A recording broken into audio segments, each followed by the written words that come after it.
It's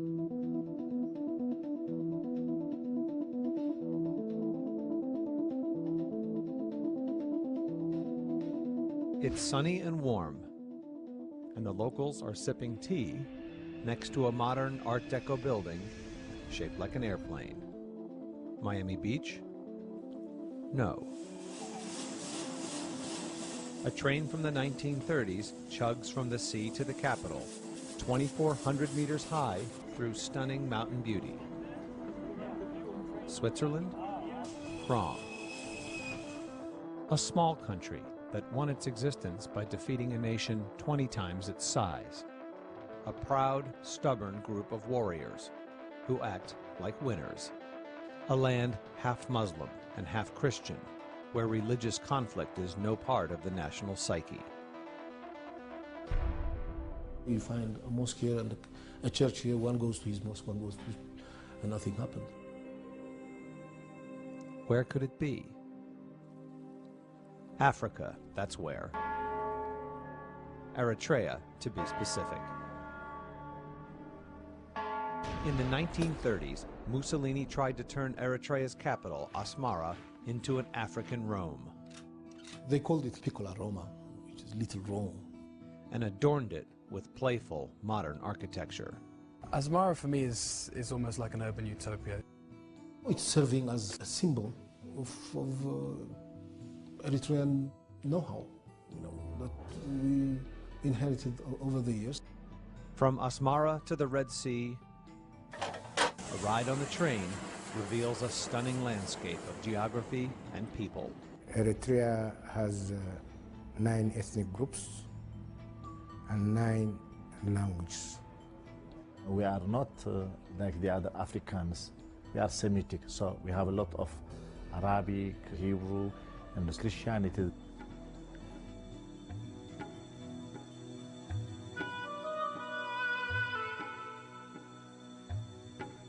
Nomads in some of the hottest desert on earth. It's very hot in this area. Therefore, they migrate to the place where they can find water. Others in isolated mountaintop villages. It takes nearly 4 and 5 hours to drive to the village.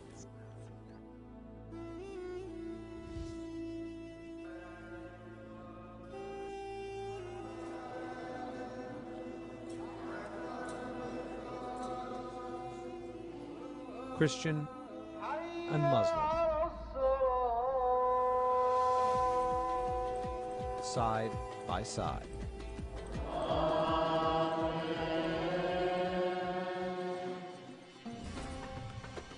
In a land where man first developed.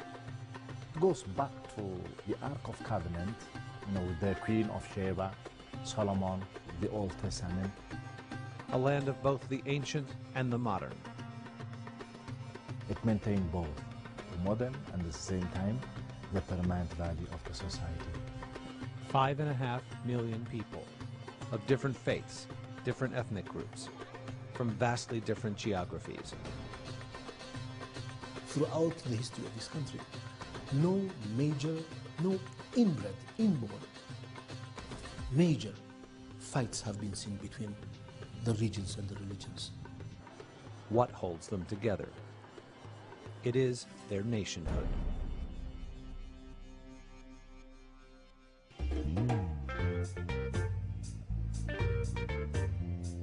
You can speak a different language and live in one part of the country, and another one can live in another part of the country, but they can count their ancestry back to the same ancestor.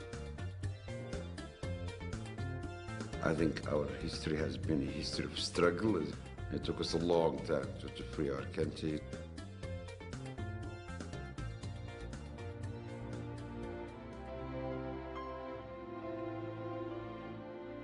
A people who built schools and hospitals in the trenches. And we were behind the enemy lines. We were printing our books. A pharmaceutical factory was established out there. Rise to nationhood. But after a long bloody struggle, we got our independence in 1991. now we are an independent country.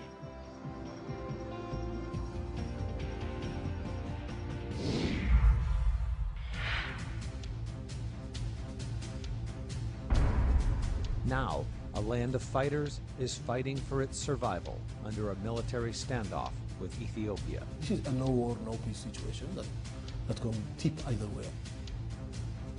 They won last time, but if there's a next time, will Eritrea survive as a nation?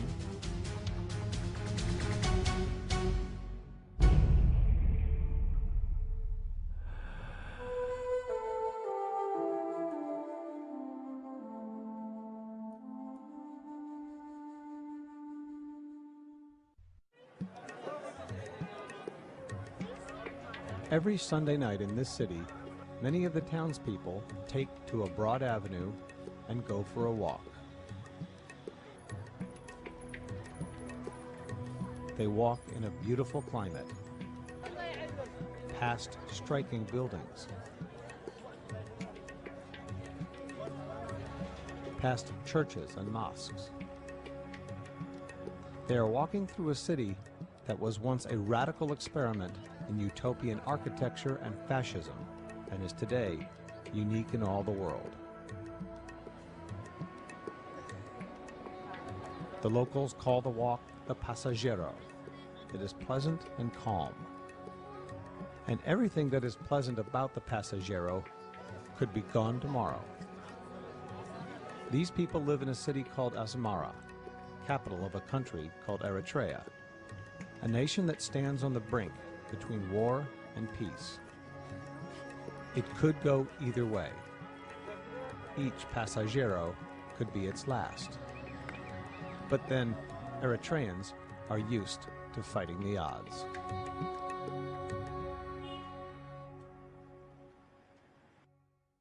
Eritrea sits on a strategic choke point in the corner of the Horn of Africa.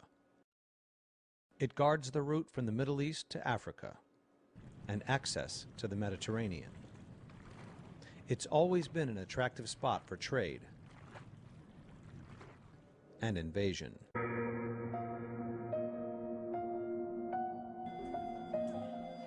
Many people and cultures have passed through this land down the millennia. Each left something that stuck.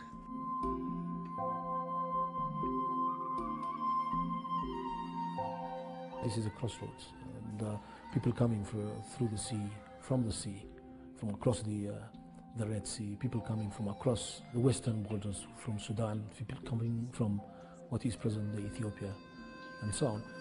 In the south, you find the similarities between the peoples of Eritrea and what is present-day Ethiopia, the similarities between the Sudanese and the Eritreans, and the similarities between the Arabs and the Eritreans from this side. So it's always been a very interesting blend of cultures and ethnic origins. This is the story of Eritrea, a little nation that would be adorned by the Axis, annexed by its neighbor, and would fight an extraordinary 30-year war for independence, and, against all odds, win. As a nation, it would prove innovative in health and education, and struggle to preserve its culture. But Eritrea as we know it began when an Italian company bought a swath of land from a local sultan near Massawa on the Red Sea coast. The Italian government bought up more and more land, and on January 1st, 1890, Italy's King Umberto I declared Eritrea a colony of Italy. Its capital, Massawa.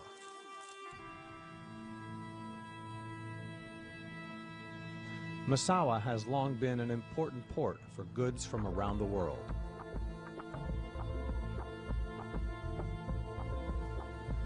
It is steeped in Islamic history, as its architecture reveals.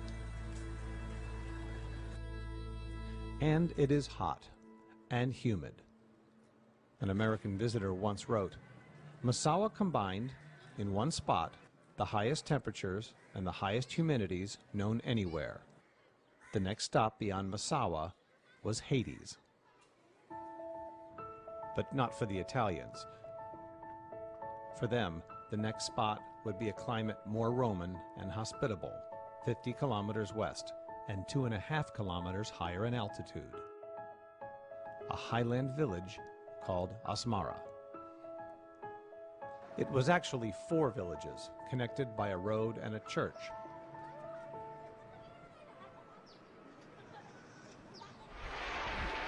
But Asmara would forever be changed by events taking place back in Rome. In 1921, Benito Mussolini and the Fascist Party seized power in Italy. Mussolini only thought big. For him, that meant nothing less than a return to the days of the Roman Empire. He would start that empire in Africa, and he would build its new Rome in Asmara. The buildup was on.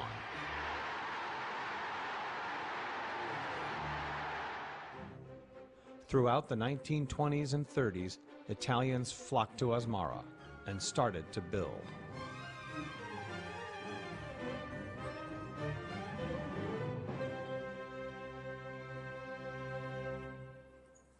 In 1995, British architect Edward Denison took a tour through Africa and happened upon a place he didn't know existed.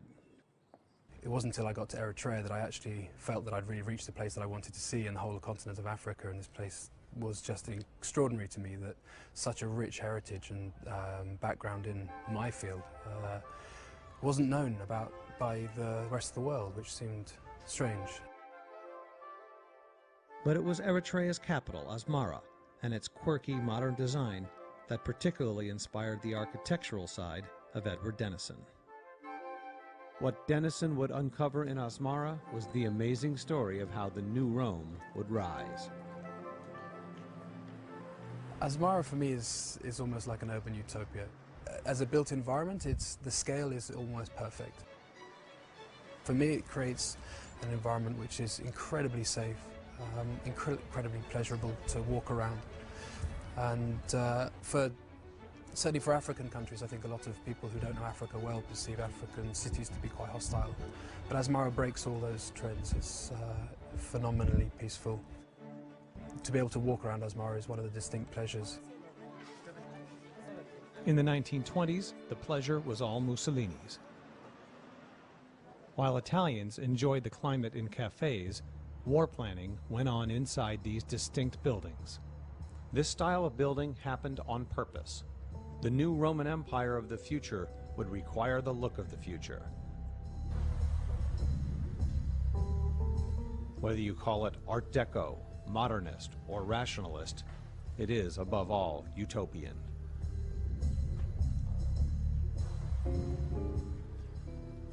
All of this piqued Edward Denison's interest.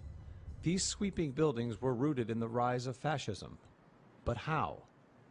The original architectural drawings had long ago been stashed away in Eritrean archives, forgotten. So Denison and his wife Guan Yu Wen did some detective work.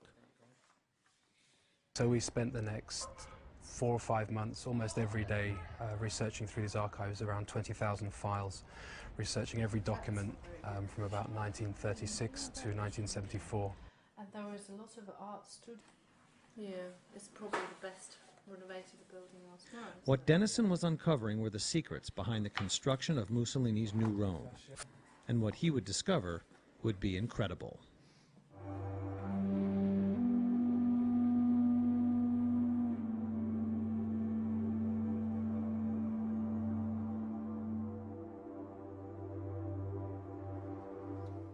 Asmara was originally formed by merging 4 neighborhoods.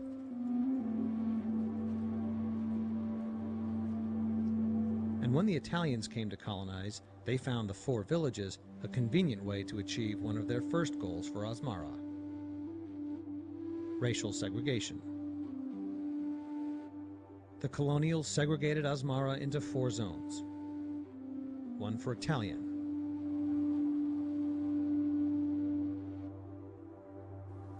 1 mixed for Greeks, Arabs, and Jews, and one for indigenous Eritreans.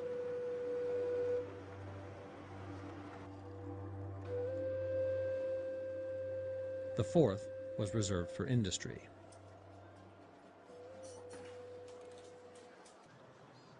But the Italians still had to eat. So the Italians inevitably had to conduct business with the Eritreans in order to buy food, and also the road to Massawa, the port where Italian supplies came through, was on the east of the city, near the Eritrean village. So between the Eritrean village and the Italian settlement, there emerged this market area where commerce was conducted.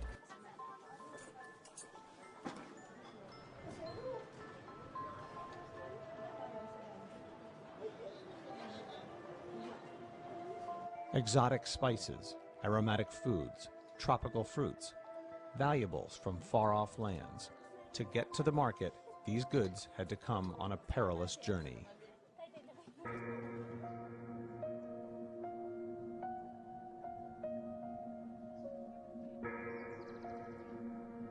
The road that connected Massawa on the Red Sea to that market was the lifeline of the country. All goods that came to the capital traveled this road, and for Italian tastes, too few goods were getting through this choke point. The reason is as true today as it was then. It was one of the most dangerous roads in the world, with hairpin turns, no guardrails, and straight down drops of hundreds of meters.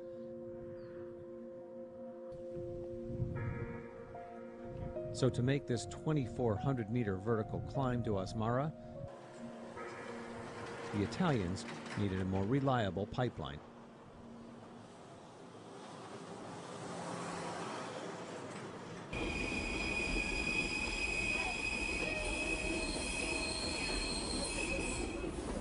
Starting back in 1887, the Italians put their engineering skills to use with an incredibly ambitious project. A railway from Massawa at sea level, rising 2,500 meters nearly straight up to Asmara. The line reached the capital in 1911.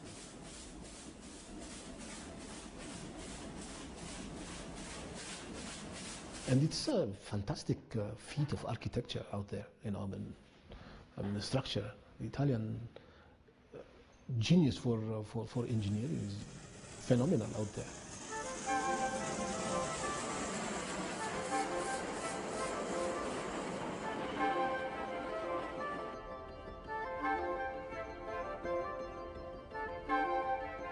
The railroad was already in place when Mussolini came to power in 1923, but Il Duce would use it to bring in more than spices. It would now also ferry in the war supplies for his conquest of Africa. Today, it brings railroad aficionados from around the world. This train is special because it is exactly as it was 100 years ago. The same technology, the same, and it's still working. That means that it was a clever project. They have done a good work. And like Asmara, the train would segregate people into 3 groups. It was divided in 3 classes. It was the first class, more expensive and for few people. Then it was a second class, and then the third class for the Eritreans. Very uncomfortable, but much better than walk from Massawa up to Asmara. And its construction confronted both Eritreans and Italians with severe engineering challenges. The name of the bridge is Segregation, which in Tigrinya language means here we have a problem. Especially because it's in a curvature. So when the line arrived here, they used to say every day, Segregation, how it's a problem now, maybe the line stops here. Then an Italian specialist arrived here. They have built up this bridge, and so they finally understood that it was possible to go on.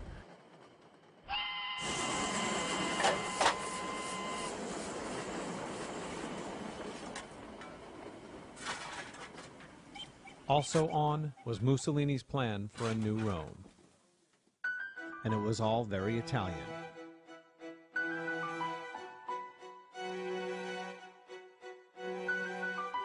The climate made cafe life thrive.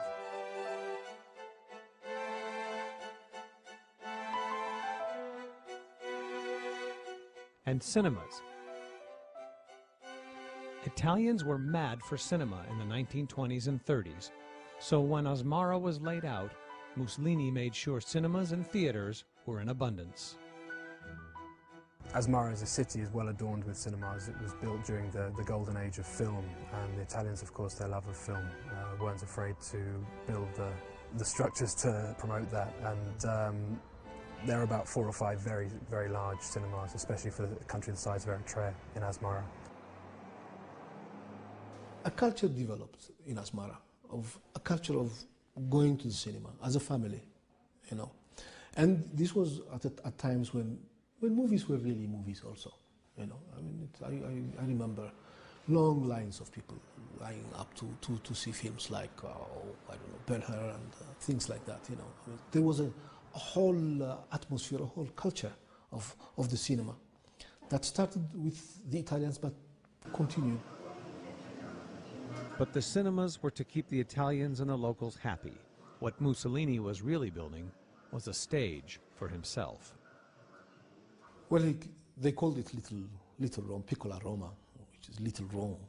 Their architects of the 1930s were giving a free hand to do what it was that they wanted to do. And what Mussolini wanted, right down the middle of town, was a broad avenue named the Via Mussolini.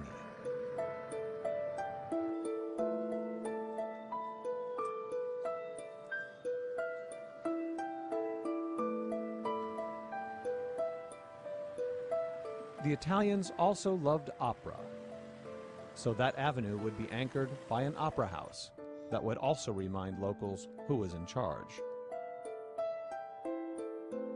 The opera house, called the Asmara Theater, was built in 1920, and it remains unique in all the world. And it is seen here in high definition for the first time.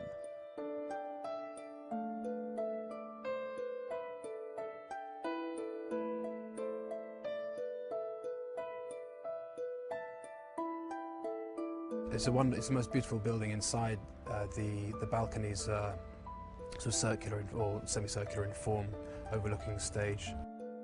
But above the seated areas is a marvellous fresco painted by an Italian painter of peacocks and ladies dancing. But generally as a theatre, for a city like Asmara, it's the most wonderful theatre. A little research revealed the motives behind the unusual layout of the theatre. It had 2 entrances, a front entrance for Europeans who could sit on the floor level,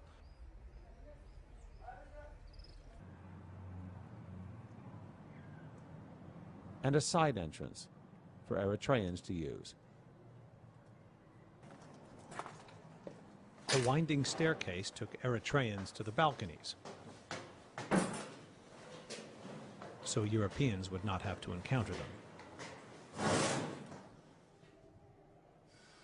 Sometimes they were not even allowed to watch the same film or the same show together. So there was an apartheid system in Eritrea long before in South Africa. In addition to opera, the Asmara Theater staged movies, plays, and concerts. It would not be the only manifestation of how fascism would come to Asmara.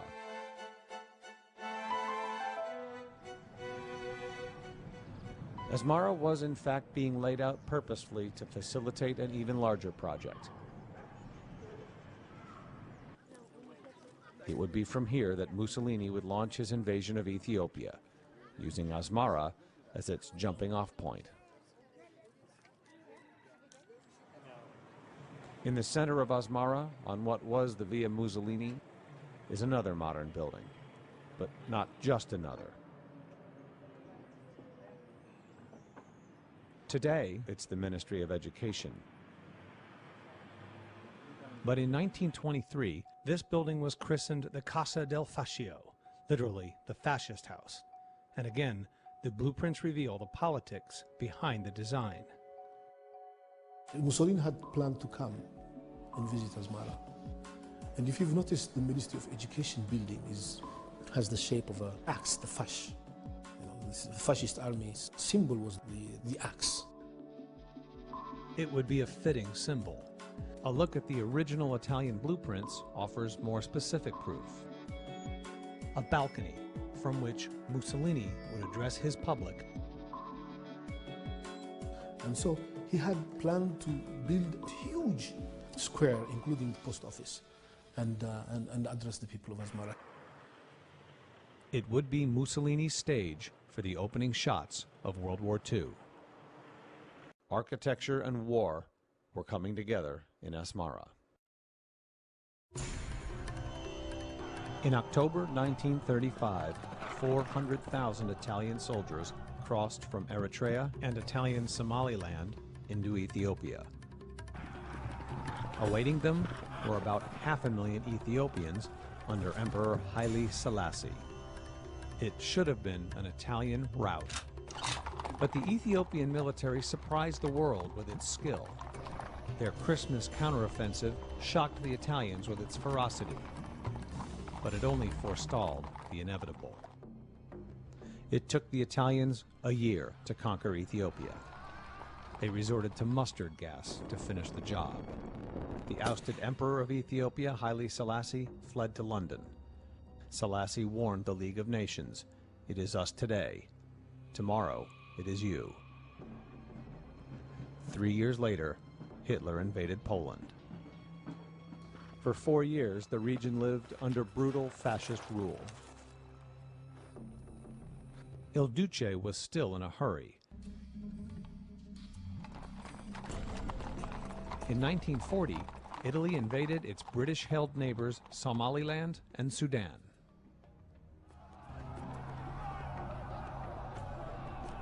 But behind the lines, a stubborn insurgency kept the Italians off guard.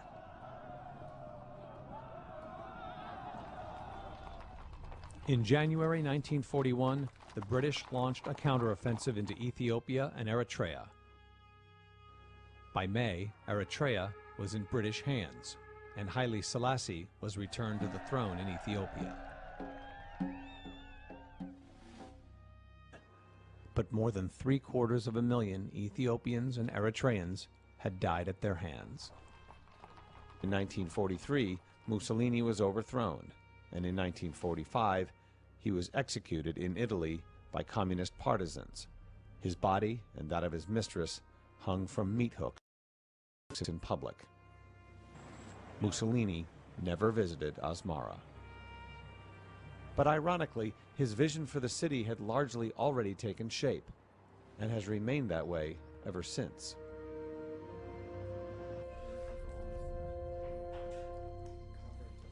During Edward Denison's journey through Asmara's architecture, one question nagged at him.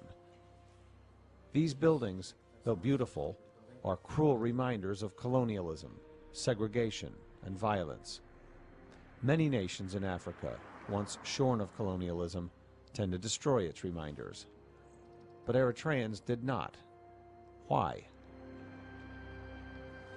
That is in the past, and it should be preserved, not only as a heritage and as a legacy of what has taken place, but also as a resource. And in a country like Eritrea, which is a very poor country, the buildings are a resource, if nothing else, but also for the story that it tells about the ancestors of those that live there now. And the Eritreans are very proud about that. Their fathers and grandfathers and grandmothers had put the labour into creating those buildings. It might have been designed during a fascist period, but it was the Eritreans that, and their blood and sweat and tears, that actually constructed those buildings. After World War II, the British administered Eritrea alongside Ethiopia. When the war ended, it was decided that the former Italian colonies, including Eritrea, were to bear the responsibility of the four great powers, and the British were to become a caretaker government. After the war, Haile Selassie was viewed as a hero by many in the West for his resistance to the Axis. But Selassie also had ideas about Eritrea and friends at the newly created United Nations. He struck a deal, one that would sow the seeds for generations of conflict.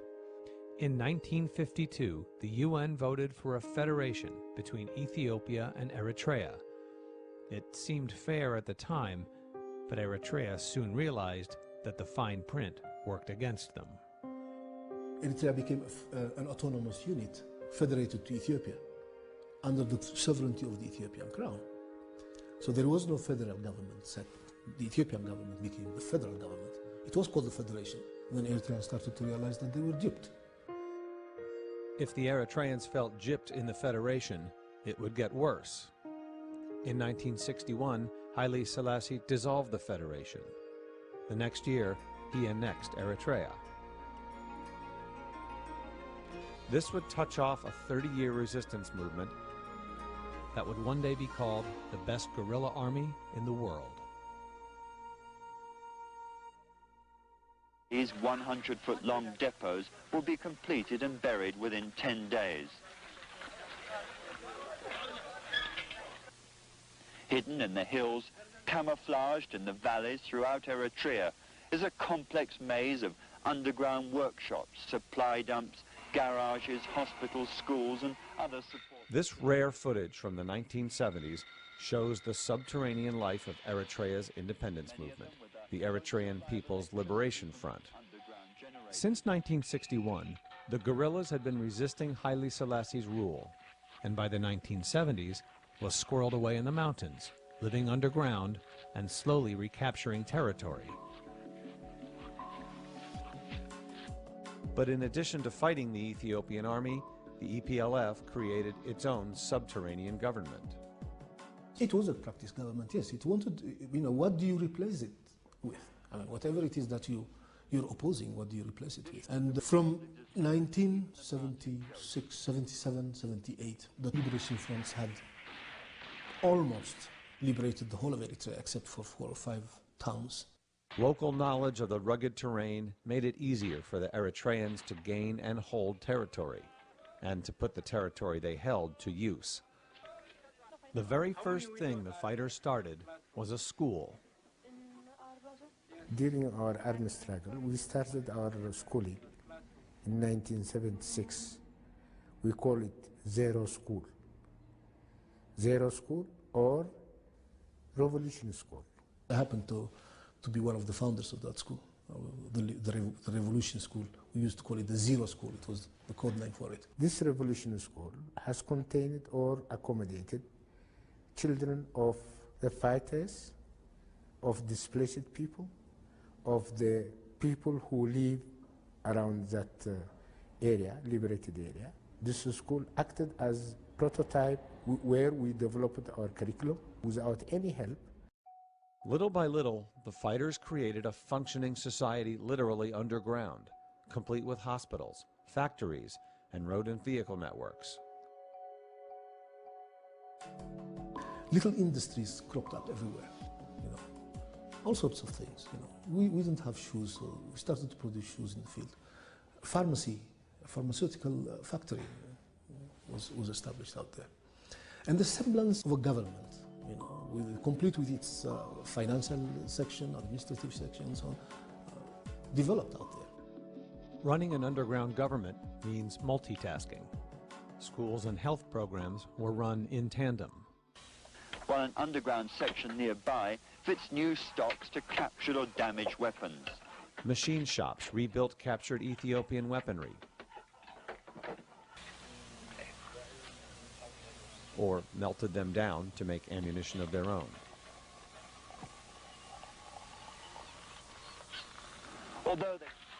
It happened mostly underground and mostly at night.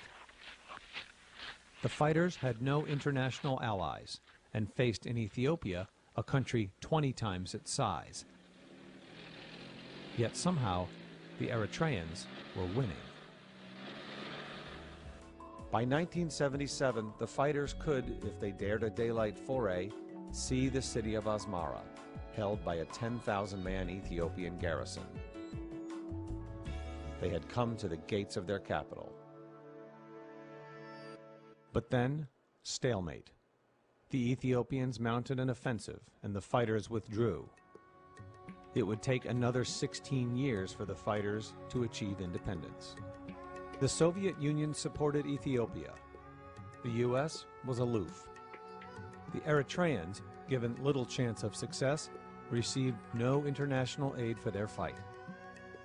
Yet their resourcefulness allowed the Eritreans to keep their underground government running almost indefinitely, while Ethiopia's problems, like famine and the fall of their allies in the Soviet Union, piled up. Through it all, the fighters kept chipping away. The BBC called them the best guerrilla army in the world. It's a whole accumulation of all the kinds of things that were done. I mean, the little battles, the little guerrilla and other kinds of tactics that cut the fingers of the Ethiopian government. Eventually, the grip of the Ethiopians slipped. The Eritreans retook its cities one by one. And by 1991, they finally took Asmara. A small group of fighters had fought off a nation 20 times its size and seized its independence.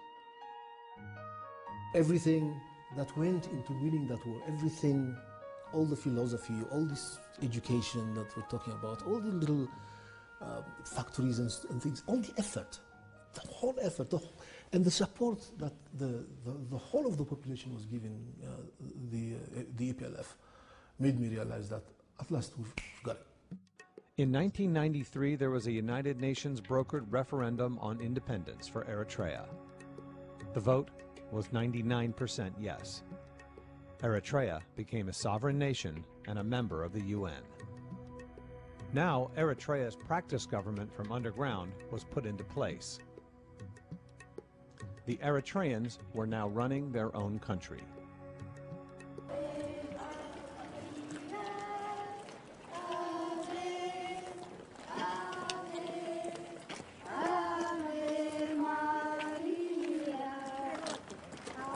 It is Easter time in Asmara, and school children awaiting their first communion process down Liberation Avenue in Asmara. Within half a mile of this spot are several Catholic, Orthodox, and Protestant churches, several mosques, and a synagogue.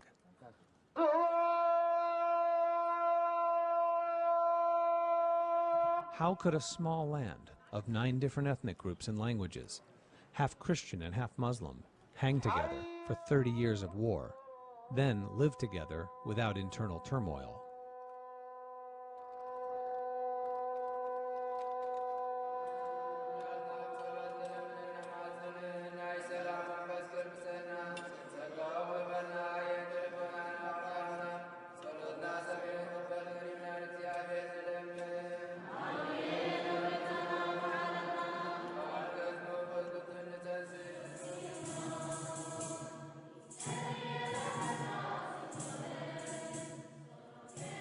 Father Abraha Bokru is pastor of the Cathedral of St. Mary in Asmara, and to him, the reason does not go back 30 years or 100 years. It goes back to biblical times. You see that, for example, a good, smooth understanding between Christians and Muslims, and with the Christians themselves also, a good understanding and living together, you can notice here. And this is because I think of a lot of Jewish cultural elements before the 4th century which were well inculturated into the family, society, mind, spirit. The people of Eritrea and Ethiopia are Semitic, part of the ancient family of languages that descended from the time of Christ. Languages such as Aramaic, Canaanite, Akkadian, and also some of the languages still widely spoken today in Ethiopia and Eritrea: Tigrinya, Tigray, Arabic. Then, these parts of Eritrea and Ethiopia were called Aksum, and was claimed to be the home of the Ark of the Covenant, and ruled by the Queen of Sheba. In the 4th century AD, Aksum became the first major empire to convert to Christianity. Others followed. But when Islam came to the region in the 7th century, it didn't fully replace Christianity. Instead, the two major religions grew side by side in this land. That history of coexistence is in the blood of the Eritrean people and has held up under stress. In fact, in major Muslim areas, Christians were being protected by their neighbors, and the same thing was happening in the Christian areas. Muslims were being protected. I mean, people didn't follow the lead of their political parties and kill each other. They didn't do that. They stayed away. And this tendency to move back and maintain all the relationships has been characteristic of the Eritrean society to this date.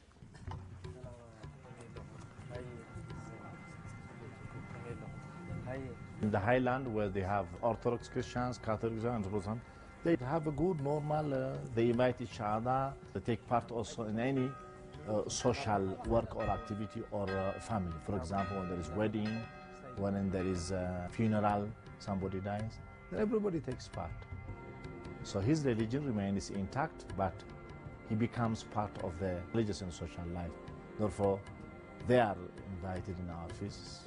We are also invited to take part in their feasts. The religion remains within the compound or the church or the mosque.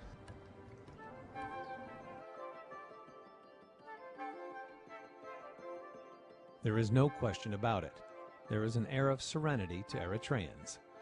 That serenity is reflected in its capital, Asmara. To have reached Asmara, I think, meant something very, very special. And that's deep, down in the Eritrean psyche. So I think physically and metaphorically, Asmara means a tremendous amount to Eritrea and Eritreans.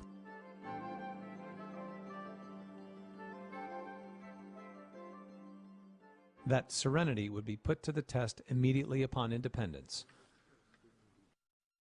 Eritrea premiered as the 3rd poorest nation in the world. It discovered that many of its children were malnourished. Its infant mortality rate was 88 per 1,000. Its under 5 mortality rate was 147 per 1,000. And not enough children were attending school. It was Eritrea's first national emergency. You can't build a hospital in 1 year. You can't produce doctors in 6 months. You can't produce nurses in 1 year. But what Eritrea already had were schools and teachers. Hundreds of schools and thousands of teachers, many of them in the very same remote spots the fighters were underground.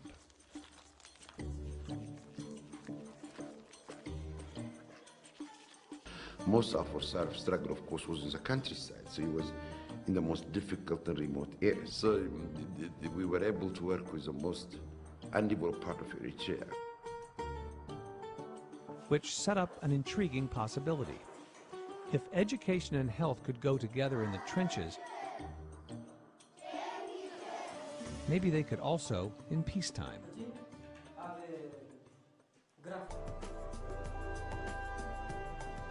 This is Keren, one of the biggest cities in northern Eritrea.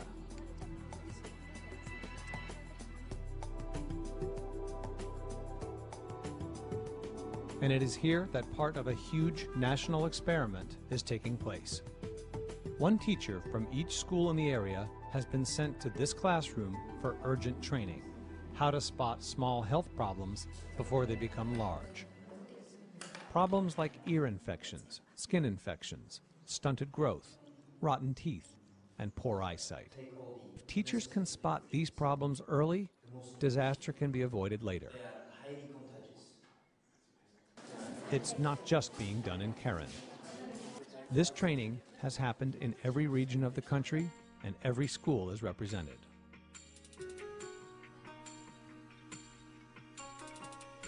This mountaintop village is called Hadish Adi in northern Eritrea, near where much of the War of Independence was fought. This village, just up in the hills, is one of the remote places that we have. It takes nearly between 4 and 5 hours to drive to the village.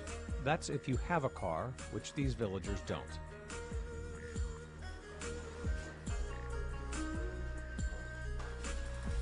But now, teachers here check eyes and ears, monitor growth or lack thereof,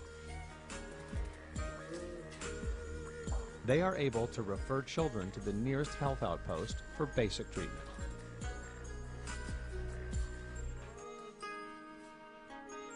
Before problems get so large as to require a long trip to the city. And though it began in remote areas, the idea was for school health to work everywhere.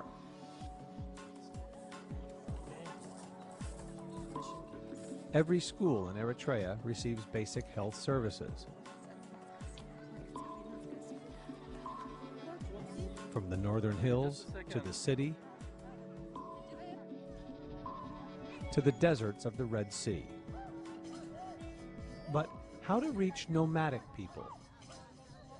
In the northern Red Sea region of Eritrea, in some of the hottest desert in the world, live a group of reclusive, proud people called Raishida.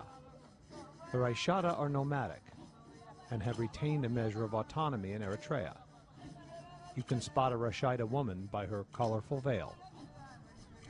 There are only about 150,000 Raishida in the world, and yet they must also be reached by the public health system. This particular group of Raishida are just one of several families of nomadic people living near the village of Wakiro. When you come to our area, most of the parents, they are nomads. They don't have settled life. They move from one place to another place.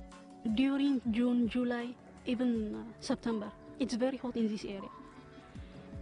Therefore, they migrate to the place where they can find water.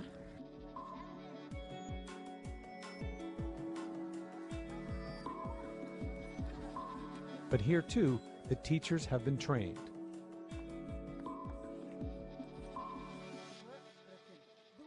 And they know that anemia is a big problem in this area because the nomads subsist on a low iron diet.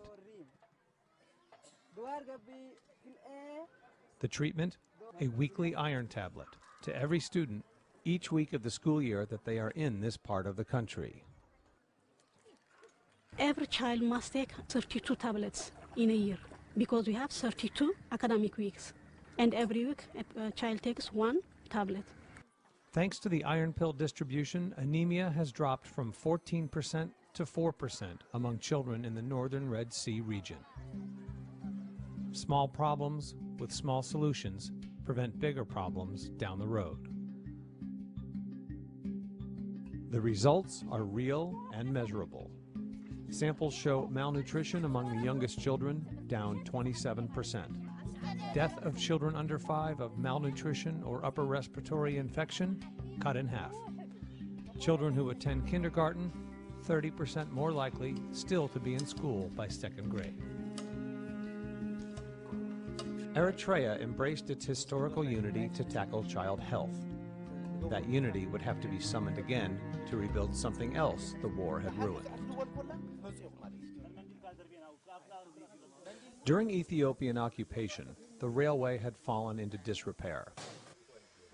In 1975, the Ethiopian regime dismantled the railroad. Both sides foraged war materials from its parts. After the war, the new country was determined to repair its railroad. Their sanity was questioned. After 30 years of destruction, it has a very high value. While everybody told them that it was not possible, absolutely impossible to use this material, and they were crazy if they would have tried. But they didn't just try, they succeeded. The Asmara station was salvaged.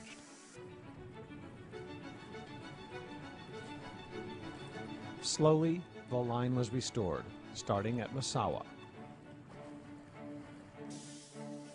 By 2003, the line had once again reached Asmara. 11 steam locomotives survived, and 6 have been returned to working order. 2 1957 vintage Litorina rail cars are also running again. The original 1930s passenger cars were restored as well.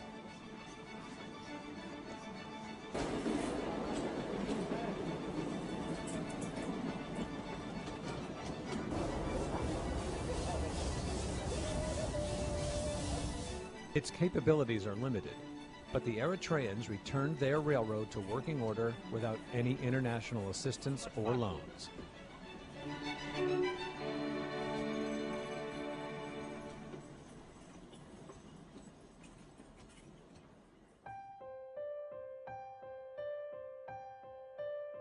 The same can't be said of Asmara's architecture.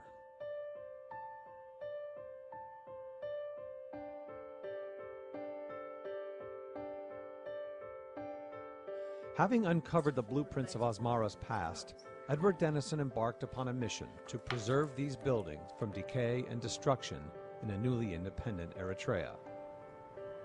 The initial intention for my wife and I was to write a book because we felt that was the best platform in which to promote this heritage to an international audience. And we proposed that idea to the Heritage Project, having already done that work in the archives. The result was Asmara, Africa's secret modernist city.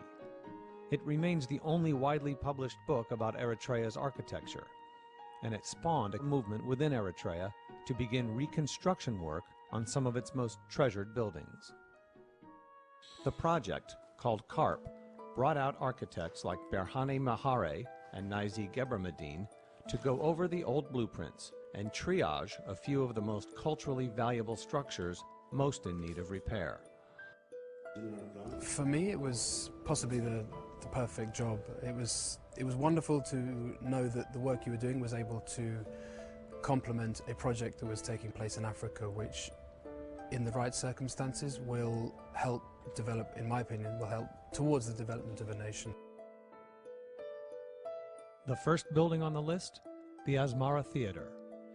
The Eritreans commissioned blueprints on how to shore up and restore the magnificent 80-year-old theater.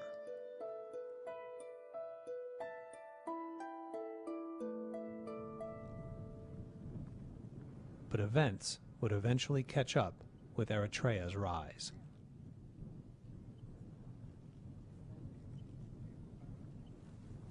The border with Ethiopia has been a constant source of tension, and in 1998, it burst into full-scale war, and tens of thousands were killed on both sides. Since then, Eritrea has been stuck in a stalemate. All men, and some women 18 to 40 years old, serve in the military, many of them on the border. The economy wobbles, and tension mounts. They call it no peace, no war. Many of Eritrea's gains hang in the balance, including the now postponed renovation of the Asmara Theater, and the rest of Asmara's modern architecture as well. Now it sits, mostly idle, awaiting its fate. Nothing is being torn down, but if years of neglect ensue, time will ultimately tear down these treasures.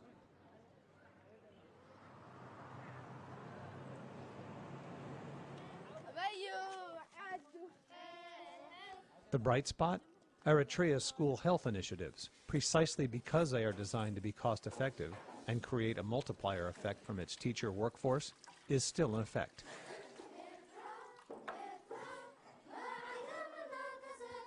In the meantime, Eritrea's greatest achievement is still its existence as a nation, still without heavyweight international allies, still eyeball to eyeball with a neighboring country many times its size, still poised for yet another conflict. If it comes, will this nation, which has beaten the odds so many times, pull it off?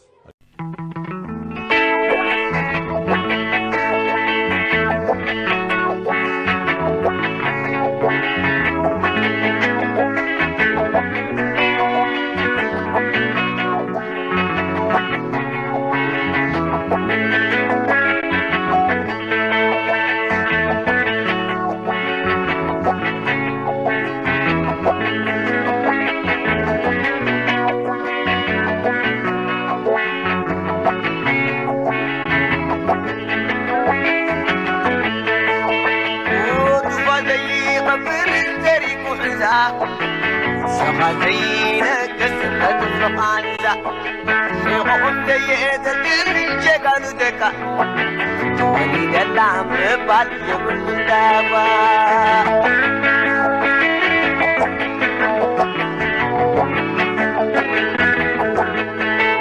ودفاتي غبر الزري بحدا شمعتينا كسرة السقانجة حقوقهم زي الجدال دكا وليد اللعم بال يقول دابا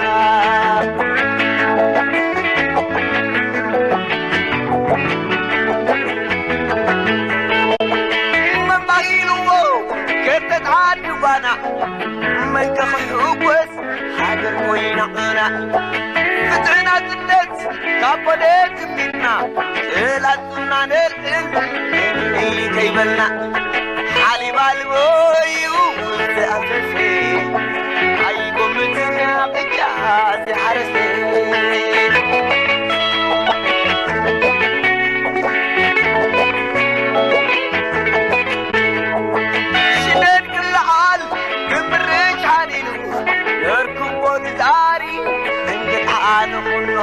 لو بدي كدتي كوتا دي مكتي تاريخ البقيو يجوكو خمس موتي حالي بالبويو في أنسسي عيقو مدنا قجازي حرسي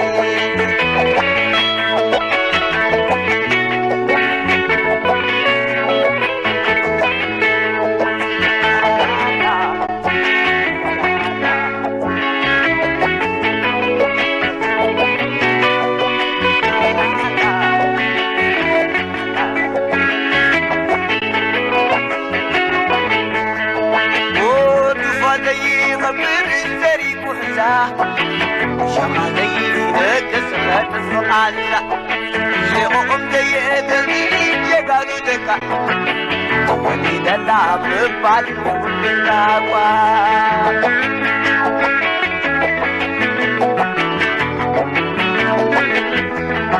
من باقي له كيف تعاتبنا من كخيوبس حاجر كوينا أنا فتحنا تدت كابلت منا تلاتنا نلقل إني كيبلنا حالي بالبويو لأنسسي عيكم متنا قجاز حرسي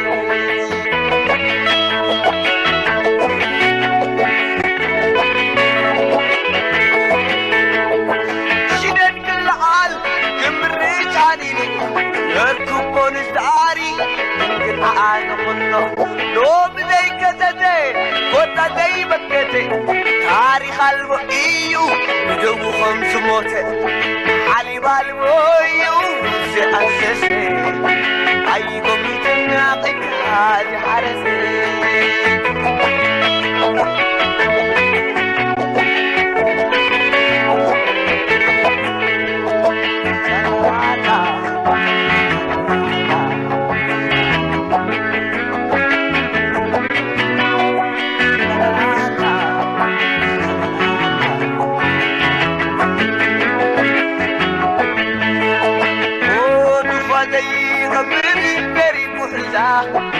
شمعتينا كسرة السقانجة حقوقهم زي الجدال دكا وليد اللعم بال يقول دابا وليد اللعم بال يقول دابا وليد اللعم بال يقول دابا وليد اللعم بال يقول دابا وليد اللعم بال